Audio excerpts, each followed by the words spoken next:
నమస్తే బీఆర్కే భక్తి ఛానల్కి స్వాగతం. నేను పద్మ.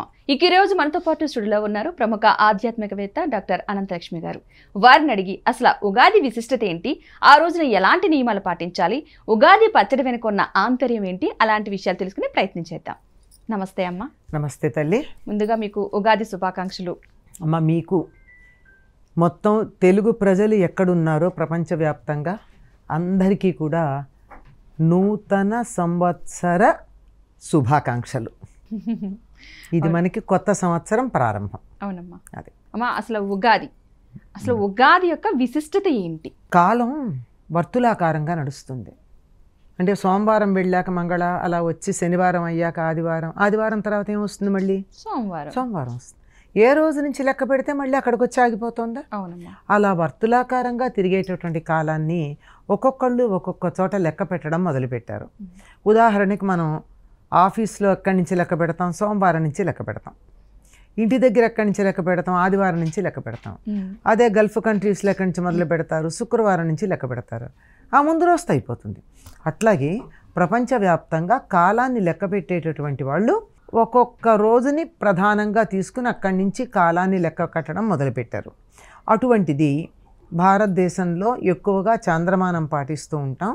అటువంటి చాంద్రమానం పాటించే వాళ్ళల్లో దక్షిణ దేశంలో ఉన్నవాళ్ళు, ముఖ్యంగా తెలుగువారు, మహారాష్ట్రలు, కన్నడిగులు ఈ ఉగాదిని చైత్ర శుద్ధ పాడ్యమి నాడు మొదలు పెడతారు. అంటే దీన్ని సంవత్సరాది అంటాం. దీనికి ఉగాది అనేటటువంటిది పర్యాయ పదం. సంవత్సరాది కన్నా ఉగాది తేలిగ్గా ఉంది కదా అని చెప్పి దాన్ని వాడేస్తూ ఉంటాం. ఉగాది అంటే కొంతమంది ఏం చెప్పారంటే యుగాది అనే సంస్కృత పదానికి ఉగాది వికృతి అన్నారు. కాదండి, యుగాది ఏమిటి? ఏ యుగానికి మొదలు? కలియుగానిక? కాదు, మన్వంతరాల్లో అన్నిటికన్నా మొట్టమొదటి యుగానికి మొదలు అని లెక్క చెప్పారు. అట్లా లెక్క కనుక చెప్పినట్టయితే భూమికి పుట్టినరోజు అని చెప్తారు. దీన్ని 1,97,00,000 ఏదో తేడా ఉంది, అంత లెక్క. 5,226 సంవత్సరాలు అని లెక్క చెప్తారు. మధ్యలో 58 లక్షలు, అది కూడా మర్చిపోయాం. ఇన్ని సంవత్సరాలు అయ్యింది భూమి పుట్టి, భూమి యొక్క పుట్టినరోజు అంటారు. చచ్చా, మీరు ఇప్పుడు మొదలు పెట్టుకున్నారండి, మా లెక్క వేరే ఉంది, మేము కృతయుగాది నుంచి లెక్క పెడతాం, లేదా త్రేతాయుగాది నుంచి లెక్క పెడతాం అంటూ ఏదో చెప్తారు.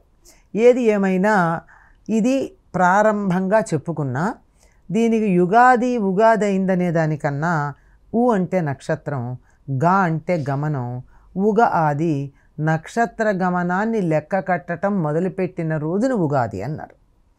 ఎందుకంటే ఈ మనకున్నటువంటి ఈ శకాలు ఏవైతే ఉన్నాయో, క్రీస్తు శకం, లేదా యుధిష్ఠిర శకం, లేక విక్రమార్క శకం, శాలివాహన శకం, ఇలా అంటామే, ఇవన్నీ కూడా ఒకదాంతో ఒకటి సంబంధం లేదు కదా. ఒకటి చెప్పింది ఇంకోటి మారుతూ ఉంటుంది. ఉత్తర దేశంలో, భారతదేశంలోనూ ఉత్తర దేశంలో ఒకటి ఉగాదిగా చేసుకుంటారు. మరి దక్షిణానికి వచ్చినట్టయితే తమిళలో ఉగాది మనకన్నా 15 రోజుల తర్వాత వస్తుంది. ఇవేమిటి లెక్కలు అంటే, ఇవన్నీ తిథుల్లో ఇలా లెక్క కట్టుకోవడం తేడా ఉన్నా, సృష్టి ఆది నుండి సృష్టి అంతమయ్యేదాకా ఎప్పుడూ కూడా నక్షత్రాల పొందిక ఒక్క క్షణం ఉన్నట్టుగా మరో క్షణం ఉండదు. అంచేత నక్షత్ర గమనాన్ని లెక్క పెట్టుకుంటే కాలాన్ని లెక్క పెట్టడం చాలా తేలిక అన్న ఉద్దేశంతో నక్షత్రాలతో ప్రాధాన్యం ఇచ్చి మొదలుపెట్టేటటువంటిది. మనం లెక్క పెట్టుకునేటటువంటిది నక్షత్రాల్లో మొట్టమొదట నక్షత్రాలు తెలుసా అమ్మా? తెలుగు నక్షత్రాలు అశ్విని, అలాంటి నక్షత్రాల్లో చిత్తా నక్షత్రంతో ప్రారంభమయ్యేటటువంటి దాన్ని చైత్రమాసం అంటే, అటువంటి చైత్రమాసంలో పాడ్యమి నాడు ఉండేటటువంటిది ఉగాదిగా మనం సంవత్సరానికి ఆదిగా లెక్క పెట్టుకున్నాం. చిత్తా నక్షత్రం పౌర్ణమి నాడు ఉందంటే పౌర్ణమికి అప్పటికి 15 రోజులు ముందు కదా పాడ్యం వచ్చేది. అప్పుడు సాధారణంగా మనం గమనించినట్టయితే ఎక్కువగా, అప్పుడప్పుడు మార్పు ఉంటుంది కానీ తరచుగా ఉగాది నాడు అశ్విని నక్షత్రమే ఉంటుంది. ఇలా కాలాన్ని లెక్క పెట్టడానికి పనికొచ్చేటటువంటి రోజుని ఉగాదిగా చెప్తాం. ఇంకా దీనికి సంబంధించి సంవత్సరాది అనే పేరు గురించి చెప్పేటప్పుడు మనకి ధర్మసింధు మొదలైనటువంటి గ్రంథాలు ఏమని చెప్తున్నాయంటే చైత్రే మాసే జగద్బ్రహ్మ ససజ్జ ప్రథమేహని. చైత్రమాసంలో బ్రహ్మ ఈ జగత్తుని చక్కగా తయారు చేసి వసంతే అంటే వసంత ఋతువులో మొదటి రోజులో ఉదయం పగటిపూట సూర్యోదయ సమయంలో ఇక నుంచి ఈ సృష్టి మొదలు అని ఆయన చెప్పాడట. అంటే ముందు ప్రిపరేషన్ చాలానే ఉంటుంది, కానీ ప్రారంభోత్సవం అనేది ఒకటి ఉంటుందే. బ్రహ్మ సృష్టి అంతా చేసిన తర్వాత ఇది ప్రారంభం అని చెప్పినటువంటి రోజు వసంత ఋతువులో చైత్రమాసం పాడ్యమి సూర్యోదయంతో మొదలు. అందువల్ల దాన్ని సంవత్సరాది అంటారు అని చెప్పి మనకు ఆ గ్రంథాలు చెప్తున్నాయి.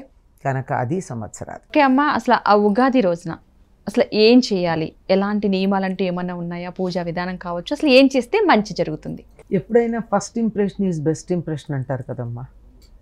రోజు మొదలు ఎలా అయిందో రోజంతా అలా సాగుతుందని కూడా ఒక విశ్వాసం ఉంది మనకి. అవునమ్మా. అట్లాగే సంవత్సరంలో మొదటి రోజు ఎలా ఉంటే సంవత్సరం అంతా అట్లా ఉంటుంది అని ఒక నమ్మకం.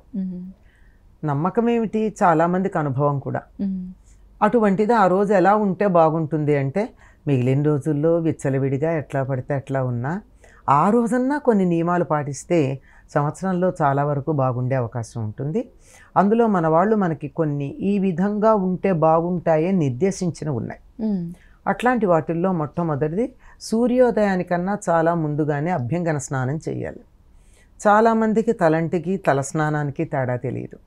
అభ్యంగన స్నానం అంటే తలంటు, తల అంటు వేరు, తల స్నానం వేరు. తలంటడం అంటే తలకి నూనె అంటుకుని దాంతో నూనె ఒంటికంతా నూనె రాచుకుని చక్కగా నలుగు పెట్టుకుని తలకి పెట్టుకున్నటువంటి నూనె వదిలేటట్టుగా తల రుద్దుకోవడాన్ని తలంటి స్నానం లేక అభ్యంగన స్నానం అంటారు. ఊరికే వెళ్ళి నెత్తిన 4 చెంబులు నీళ్లు పోసుకొస్తే అది అభ్యంగన స్నానం కాదు, తల స్నానం.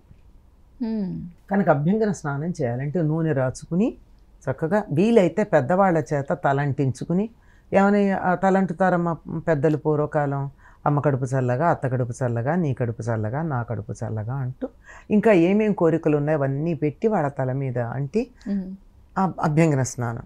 ఇది మొదటిది. ఇది అయిన తర్వాత చేయవలసింది ఏమిటి అంటే ఇంట్లో ఉన్న దేవుడికి దండం పెట్టుకుని ఉగాది పచ్చడి తింటారు. ఇది రెండోది. మూడవది కొత్త బట్టలు కట్టుకోవడం. నాలుగవది దేవాలయానికి వెళ్ళడం. ఈ దేవాలయానికి వెళ్ళడంలోనే అంతర్భాగం ఉంది ఏమిటి అంటే అక్కడ పంచాంగ శ్రవణం చేయడం. సాధారణంగా పంచాంగ శ్రవణం నేను చేస్తున్నానండి అంటారు. నేను చెప్తున్నప్పుడు పంచాంగ పఠనం చేస్తున్న, శ్రవణం చేయడంలా. పంచాంగం పెద్దలు చదువుతూ ఉంటే విని దాన్ని వినడం చాలా ప్రధానమైనదిగా చెప్తారు పంచాంగ శ్రవణం. కనుక ఇవి తప్పనిసరిగా చేయాలి. మధ్యలో పిండి వంటలు, విందు భోజనాలు ఇవన్నీ ఇంట్లో ఉంటాయి.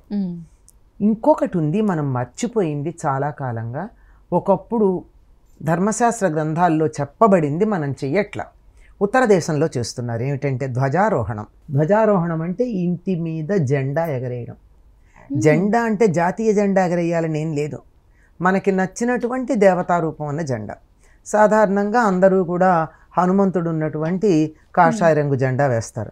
మేము విష్ణుమూర్తిని పూజించమండి అన్నారు. నువ్వు ఎవరన్నా నంది ఉన్న జెండా వేద్దాం, గరుత్మంతుడు ఉన్న జెండా వేద్దాం. జెండా ఎందుకు ఎగరేస్తాం? ఏదన్నా విజయాన్ని సాధించినా, ఒక పని మొదలుపెట్టినా సంకేతంగా జెండా ఎగరేస్తాం.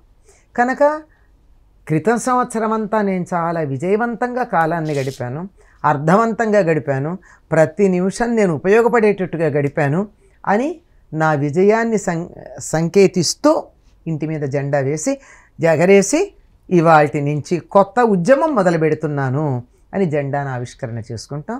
ఇది మనం ఎందుకో మర్చిపోయాం. కానీ ఇప్పటికి కూడా మన ప్రాంతంలో కూడా కొంతమంది చేస్తూ ఉంటారు. దేవాలయాల్లో తప్పనిసరిగా చేస్తారు. ధ్వజస్తంభం దగ్గర ఏ దేవాలయమో తత్సంబంధమైనటువంటి ఒకానొక జెండా ఎగరేయడం ఉంటుంది. ఇవి తప్పనిసరిగా చేయాల్సినటువంటి పనులు ఉగాది నాడు.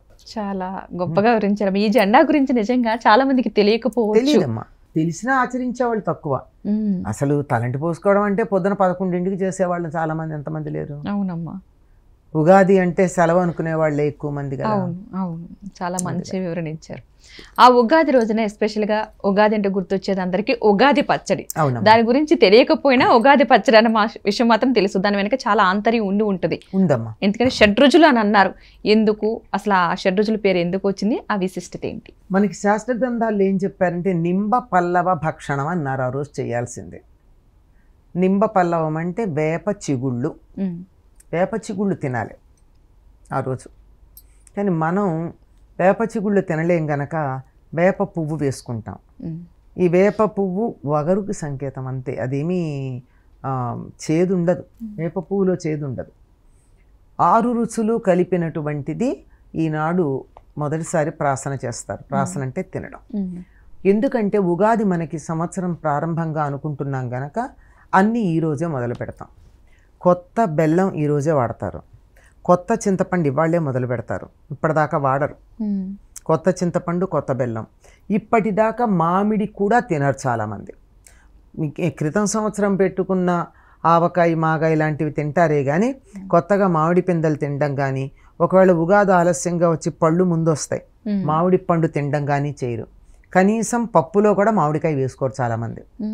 మామిడికాయ, ఈ 3 కూడా మొట్టమొదటిసారి వాడతారు.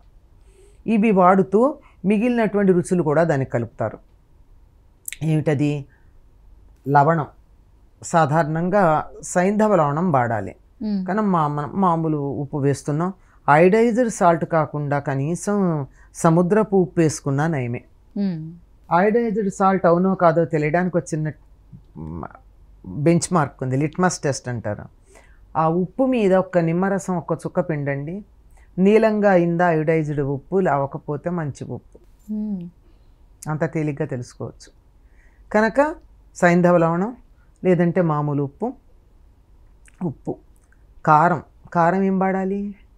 మిరియాలు వాడాలి, మిరియాల పొడి. ఉప్పు, కారం.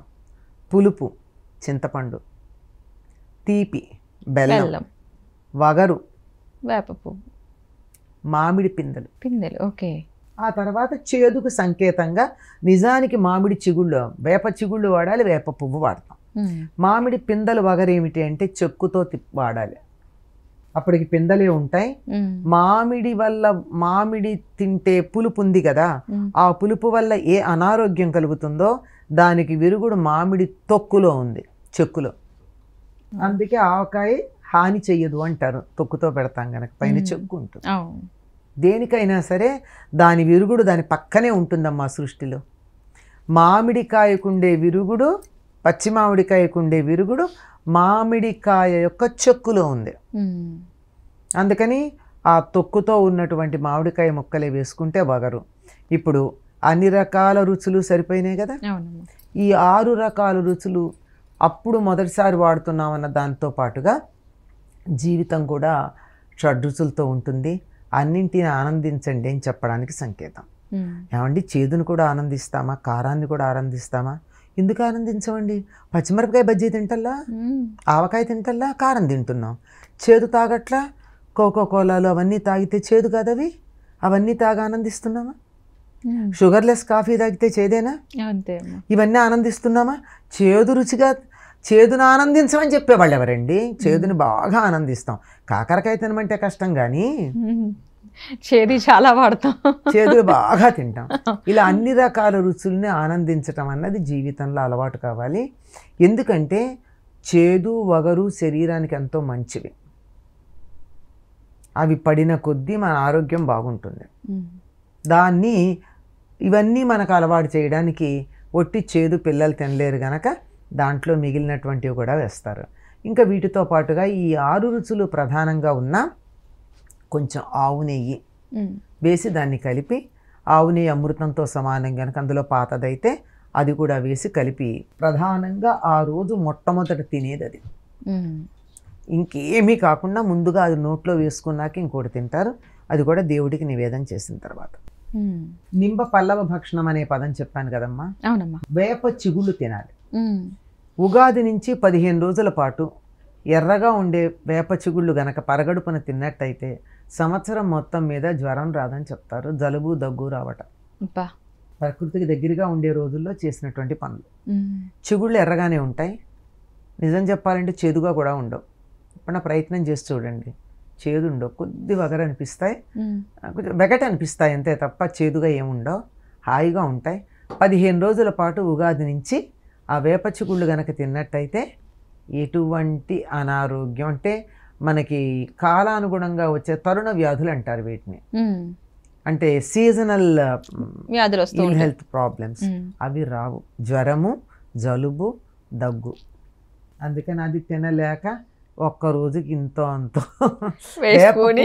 వేప పువ్వు నామకహ ఇంత వేసి మిగిలినవన్నీ ఎక్కువ వేసుకుని ఇంకా అందులో అరటిపళ్ళు వేసి జీడిపప్పులు కిస్మిస్లు వేసి కూడా ఉగాది పచ్చడి చేసి. అంటే అది మీరు చెప్పిన షడ్రుచులు వాస్తవానికి అవి కరెక్ట్, కానీ మనకి స్వీట్లు అన్ని నోటికి తినడానికి టేస్టీగా ఉండాలి కాబట్టి జీడిపప్పులు కిస్మిస్లు వేసి పెట్టినటువంటి ఉగాది పచ్చడి తిన్నానమ్మా మధ్యాహ్నం పూట, చాలా హ్యాపీగా ఆనందంగా, ఇట్స్ లైక్ ఏ స్నాక్ లాగా అనిపించి ఎంజాయ్ చేశాను, పెట్టారు. అలాంటివన్నీ ఇలా ఉంటాయి అన్నమాట. అవును, చాలా ఫ్రూట్స్, అన్ని రకాల యాపిల్స్ అన్ని వేసేసి చేసేస్తూ ఉంటారు. అంటే అది మన స్పెషల్ ఉగాది పచ్చడి తప్ప ఒరిజినల్ కాదు, ఒరిజినల్ దానికి ఇవన్నీ యాడ్ చేసుకుంటారు. ఇంకొక అంశం, కారం అంటే డైరెక్ట్ కారం వేయకూడదు, మిరియాలు వేయాలన్నారు కదమ్మా, అది చాలా మంచి విషయం. చాలా మందికి తెలియకపోవచ్చు, కారం ఉండాలని చెప్పి ఇలా కారం వేసేవాళ్ళు కూడా చాలా మంది ఉన్నారు. మిరియాల పౌడర్ వేస్తే మంచిదని, పచ్చిమిరపకాయలు తరిగేసేవాళ్ళు చాలా మంది ఉన్నారు కారం కోసం అని చెప్పేసి. అదే షడ్రుచులు మీనింగ్ తోటి. అమ్మ, ఉగాది రోజున అంటే ఉగాదికి ముందే కాస్త అందరూ చాలామంది ఇల్లు శుభ్రాలు అవన్నీ చేసుకుంటూ ఉంటారు. కొంతమంది ఏంటంటే ఆ రోజు వరకు కూడా పెట్టుకుంటానే ఉంటారు పనులు, కొంతమంది పెండింగ్ అలా. సో అలా చేయవచ్చు అంటారా? మరొక విషయం ఏంటంటే పంచాంగ శ్రవణం గురించి పూర్తి. ఇల్లు శుభ్రం అన్నదమ్మా ఎప్పుడైనా శుభ్రంగానే ఉంచుకోవాలి. పూర్వకాలం తాటాకులు ఇళ్ళు, పెంకుటిళ్ళు ఉండేవి గనక బూజులు తీసుకోవాల్సిన అవసరం వచ్చేది. ఏ రోజు తీయలేం కదా బూజులు, అంచేత పండగలకి తీసుకుంటారు. సంక్రాంతికి తీసుకున్న తర్వాత మళ్ళీ ఇప్పుడు ఉగాది ముందు శుభ్రం చేసుకుంటారు. పెంకుటిళ్ళు, వాసాలు అలాంటివి ఏం లేవు గనక ఎప్పుడైనా శుభ్రం చేసుకోవచ్చు. కాకపోతే ఎటువంటి వాళ్ళు వచ్చి వెళ్ళారో, ఏ స్థితిలో వచ్చి వెళ్ళారో తెలియదు కనుక ఇళ్ళు కడుక్కోవడం అనేది ఉగాదికి ముందు రోజు చేసేసుకుంటే అయిపోతుంది. ఉగాది నాడు గుమ్మాలకు పసుపులు రాచుకోవడం, బొట్లు పెట్టుకోవడం, తర్వాత తోరణాలు కట్టడం. ఈ తోరణాల్లో ఉగాదికిను తర్వాత మళ్ళీ మన బోనాలకి ఉన్న ప్రత్యేకత ఏమిటంటే మామిడి ఆకులతో పాటు వేప మండలు కూడా కలుపుతాం అందులో. ఆ గాలి కూడా చాలా మంచిది. పంచాంగ శ్రవణం గురించి పంచాంగ శ్రవణం అంటే తిథి, వారం, నక్షత్రం, యోగం, కరణం అనేటటువంటి 5 అంశాలు ప్రతి క్షణానికి ఉంటాయి. మనం ఇప్పుడు మాట్లాడుకునే సమయంలో కూడా ఇవాళకి ఒక వారం ఉంది, ఇవాళకి ఒక తిథి ఉంది, ఒక నక్షత్రం ఉంది. ఈ 3 మనకు బాగానే గుర్తుపడతాం, కానీ యోగం, కరణం అనే వాటి సంగతులు మనం పెద్దగా పట్టించుకోం. అవి కూడా ఉంటాయి, ప్రతి నిమిషానికి ఉంటాయి కనుక వీటి గురించి తెలుసుకోవాలి అని. వీటి గురించి తెలుసుకునేటప్పుడు ఏదో ఒక్కొక్కటి తెలుసుకుంటే ఒక్కొక్క మేలు కలుగుతుందని 5 గురించి చెప్తారు. పంచాంగ గనక విన్నట్టయితే కళ్యాణ గుణావహం, రిపుక్షేకరం అంటూ చెప్తారు. అది శుభకరమైన గుణాలు కలిగిస్తుంది, శత్రువులను నశింపజేస్తుంది, అశ్వమేధ యాగం చేసినటువంటి ఫలితాన్ని ఇస్తుంది పంచాంగ శ్రవణం. ఏంటండి పంచాంగ శ్రవణం ఎన్ని ఫలితాలు ఇస్తే మేము ఏం చేయకుండా అది వినేసి ఊరుకోవచ్చు కదా? అలాంటి డౌట్స్ కూడా వచ్చేవాళ్ళు ఉన్నారమ్మా. ఎందుకుండదు? అవును, కనుక వినక్కర్లేదు. అల్టిమేట్గా రిజల్ట్ ఏమిటంటే కనుక వినక్కర్లా. అవును, ఏమీ రాలేదుగా మాకు అటువంటివన్నీ కాదు. ఎందుకంటే అది నిజంగా చాలా అవసరం. ఇప్పుడంటే మనకి పుస్తకాలు అందుబాటులో ఉన్నాయి, పుస్తకాలు కాకపోతే చేతిలో ఉన్న ఆ జోరీగా అన్నీ చెప్తూ ఉంటుంది మనకి ఫోను. ప్రతి వాళ్ళు ఇవాళ తిథి, వారం, నక్షత్రం, యోగం, కరణం అవి ఇవన్నీ పెట్టేస్తూ ఉంటారు. ఇవన్నీ లేని రోజుల్లో సంవత్సరానికి ఒక్కసారి సంవత్సరానికి సరిపడా తెలుసుకునేవాళ్ళు. ఎందుకు అంటే ఇప్పుడు ఏనాడు వచ్చిందో ఉగాది ఆనాటి నుంచి లెక్క వేసుకుని రాజు ఎవరు, మంత్రి ఎవరు, నీరసాధిపతి ఎవరు, రసాధిపతి ఎవరు, వర్షాధిపతి ఎవరు, ఇలాంటివన్నీ లెక్కలు చెప్తారు. అలా చెప్పి ఎవరు దేని మీద ఆధిపత్యం ఉందో అవన్నీ తెలుసుకున్న తర్వాత దానికి ఉండేటటువంటి ఫలాలు ఇక్కడ దాకా వినరు చాలామంది. ఆదాయ కందాయ ఫలాలు వినేస్తారు. మా నక్షత్రానికి ఆదాయం ఎంత, ఖర్చు ఎంత, రాజపూజ్యం ఎంత, అవమానం ఎంత, ఇంతవరకే చూసి వదిలేస్తారు. కానీ ప్రధానమైంది దీనివల్ల మనకు వచ్చే లాభ నష్టాలు ఉన్నాయా అంటే జాగ్రత్తగా జీవితాన్ని సర్దుకునే వాళ్ళకు ఉంటాయి. అవమానాలు ఎక్కువ ఉన్నాయనుకోండి, అనవసరంగా వాదనలకి పట్టుదలకి పోకుండా కొంచెం మనం ఉంటే 100% జరగాల్సిన అవమానం 1%తో తప్పుకుంటుంది, మానదు. అలా జాగ్రత్త పడ్డానికి. ఇవి కాక ప్రధానంగా ఉండేది ఏమిటంటే మనకి గ్రహణాలు ఎన్ని ఈ సంవత్సరం ఉన్నాయి, పుష్కరాలు ఏ నదికి పుష్కరాలు ఉన్నాయి, పుష్కర కాలం ఏమిటి, ముహూర్తాలు ఎప్పుడున్నాయి, శుభముహూర్తాలు ఎప్పుడు, మనకి మూఢాలు ఉన్నాయి, గురుమౌఢ్యమి శుక్రమౌఢ్యమి, ఈ పెళ్లి ముహూర్తాలు ఎప్పుడున్నాయి, గృహప్రవేశ ముహూర్తాలు ఎప్పుడున్నాయి, ఒక బ్రాడ్ ఐడియా ఉంటుంది. It's like A planning for 1 year. లేదా ఈ రంగు ఉన్న పంట పండదు అని చెప్తారు. అది వర్షాలు ఎక్కువ పడతాయి, తక్కువ పడతాయి, ఎప్పుడు పడతాయి, ఎప్పుడు పడవు, ఇలాంటి. సంక్రాంతి నిర్ణయం ఇప్పుడు, ఎందుకంటే 13, 14, 15 తేడా ఉంటుంది, కన్ఫ్యూజ్ అవుతూ ఉంటారు. సంక్రాంతి పురుషుడు ఎలా వస్తాడు, అతడి వాహనం ఏమిటి, అతడికి ఉండేటటువంటి ఆయుధాలు ఏమిటి, ఏ రూపంలో, ఇలాంటి వివరాలన్నీ ఉంటాయి. దీనిని బట్టి వ్యవసాయదారులు, వ్యాపారవేత్తలు, రాజులు ఒక సంవత్సరం ప్రణాళిక వేసుకుంటారు. ఇప్పుడు ఉదాహరణకి ఎర్రని ధాన్యం బాగా పండుతుంది అన్నారు అనుకో, నేను కందులు వెయ్యను ఈ సంవత్సరం, ఎందుకంటే అందరూ కందులు వేసి బాగా పండితే నా కంది పంటకి లాభం రాదుగా కదా, అంచేత మరొకటి వేసుకుంటా. అలాగే ఏదో నల్లని ధాన్యానికి తక్కువ ఉంటాయి, ఖరీదు ఎక్కువ ఉంటుంది, వెంటనే ముందర మార్కెట్కి వెళ్ళిపోయి పంచాంగం తగ్గించి లేచి వెళ్ళి మినుగులు కొని స్టాక్ పెట్టేసుకుంటా. వీటిని స్థూలంగా చెప్పేవి కొన్ని ఉంటాయి, ఇన్ డీటెయిల్ చెప్పేవి కొన్ని ఉంటాయి. దీనిని బట్టి వ్యవసాయదారులు కానీ వ్యాపారవేత్తలు కానీ వాళ్ళ ప్రణాళిక వేసుకోవడానికి వీలవుతుంది. రాజులు కూడా తనకున్నటువంటి పరిస్థితుల్ని బట్టి, అంటే వ్యక్తిగతంగా రాజుకు ఉండేటటువంటి జాతకం గురించి చెప్పట్ల, వాతావరణ పరిస్థితులను బట్టి, దాన్ని బట్టి ఎప్పుడు యుద్ధం చెయ్యాలి, ఎప్పుడు యుద్ధానికి వెళ్ళాలి, ప్రజలు సుభిక్షంగా ఉండాలంటే ఏ పంట తను ధాన్యాగారంలో దాచిపెట్టాలి, ఇలాంటి విషయాలన్నీ ఒక ప్రణాళిక వేసుకోవడానికి పరిపాలకులకు ఉపయోగపడుతుంది. కనుక పంచాంగ శ్రవణం అన్నది కొంచెం శ్రద్ధగా గనక విన్నట్టయితే 1 సంవత్సరం మన కార్యక్రమాలని ప్లాన్ చేసుకోవడానికి తగినట్టుగా ఉంటాయి. అవునమ్మా, నిజంగా. ఎందుకంటే పంచాంగ శ్రవణంలో అంతా ఇది వరకు ఏమి ఉండేవి కాదు కాబట్టి 1 సంవత్సరానికి సరిపడా ప్లానింగ్ మొత్తం వినేవారు. ఇప్పుడైనా ఏముందనమ్మా, ఇప్పుడు ఏదో ఏ రోజు ఆ రోజు పెడుతున్నారు కానీ వాట్సాప్లో మొత్తం చెప్పరు కదా. అవునమ్మా, అవును. కనుక ఈ పంచాంగ శ్రవణం ఈ రోజుల్లో మీరు అన్నట్టు గుడికెళ్ళి ఒక పండితుడు చెప్తుంటే వినేదానికన్నా కుదరకపోతే సెల్ ఫోన్లో చూసుకుంటున్నాం పంచాంగ శ్రవణం. ఎక్కడొక్కడ చేసేది ఎవరో ఒకళ్ళు లైవ్ పెట్టకపోతారా, అవునమ్మా, లైవ్ రికార్డ్ చేసి తర్వాత ప్రసారం చేయకపోతారా, దాంట్లో చూసుకుంటున్నాం. కనుక ఏదైనా దీనివల్ల చాలా ఉపయోగం ఉంది. ఎప్పుడు కూడా యాంత్రికంగా చేసిన దానికన్నా పర్సనల్ టచ్తో ఉన్న దానికి వాల్యూ ఎక్కువ ఉంటుంది. కనుక నేరుగా వింటేనే ఎక్కువ ఫలం ఉంటుంది. అవునమ్మా, చాలా మంచి వివరణ అందించారమ్మ. ఎందుకంటే ఉగాదికి సంబంధించి చాలా మందికి చాలా విషయాలు తెలియదు. ఏదో ఉగాది పచ్చడి, ఇల్లు శుభ్రం ఇంత కొంతవరకే ఉంటుంది. కానీ ఆ రోజున్న విశిష్టత కావచ్చు, ఆ రోజు చేయాల్సిన నియమాల గురించి కానీ చాలా చక్కగా వివరించారు. ధన్యవాదాలమ్మా.